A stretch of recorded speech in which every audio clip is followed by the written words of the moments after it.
And if you can't pay your money at the end of the day, the depository can go to the Federal Reserve Bank and try and help you arrange a loan to borrow that money. The difference is with the shares is that you can't just run out and print more shares. So the Federal Reserve Bank can print more money for you all day long, but they cannot print more shares of GameStop or IBM or anything else. Only GameStop and only IBM can print those, right? They can issue more shares to the public. And so at the end of the day, rather than, they just carry the fill for you from day to day to day. There are in place some fees and some fines and some rules that say, well, if you don't deliver today, then we'll give you like so many extra days. And then if you don't have a good excuse by the end of those extra days, then you only get like 2 more extra days. But they don't have a way in the U.S. That's crazy, right? Yeah. But they don't have a way in the U.S. to unwind that trade.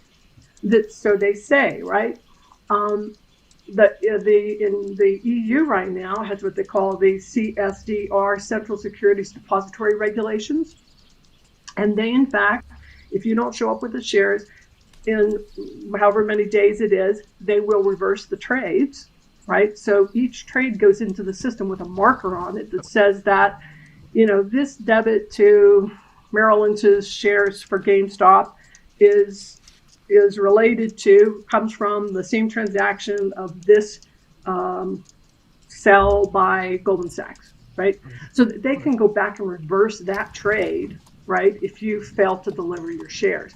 The U.S. has absolutely no plans to do that at this time, and I think that this puts us at a major disadvantage because it's insane. Why would you just let that just keep rolling it over and rolling it over and rolling it over? The value of the open positions and the risk that represents.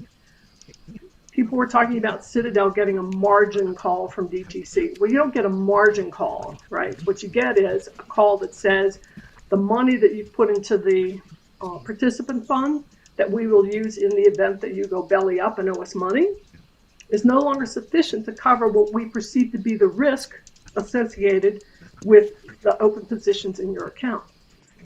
So if we could get that in the U.S., then I could really retire. Then I would be done, because the naked shorts will still be naked shorts, and all this stuff will still happen. But if you stop the fails to deliver, then you can naked short for like a day or two, and then you have to get shares to cover that. And you don't just borrow shares from somebody; you actually have to find someone willing to sell them.